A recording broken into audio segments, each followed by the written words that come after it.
Hello বন্ধুরা, আর একটা নতুন ভিডিও নিয়ে তোমাদের সামনে চলে এসেছি।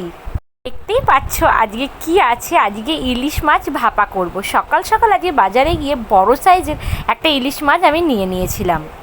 প্রথমেই 2 টেবিল স্পুন মতো হলুদ গুঁড়ো দিয়ে দিলাম। ওর স্বাদ মতো একটু লবণ দিয়ে নিলাম।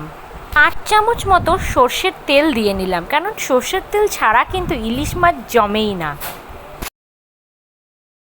এরপর শিলনোড়াতে আমি কাঁচা লঙ্কা আর পোস্তটা বেটে নেব।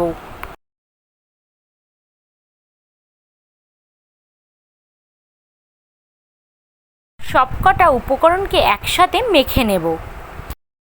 আমি ভাপা বানাচ্ছি বলে একে একে টিফিন কৌটোতে মাছগুলো দিয়ে দেব।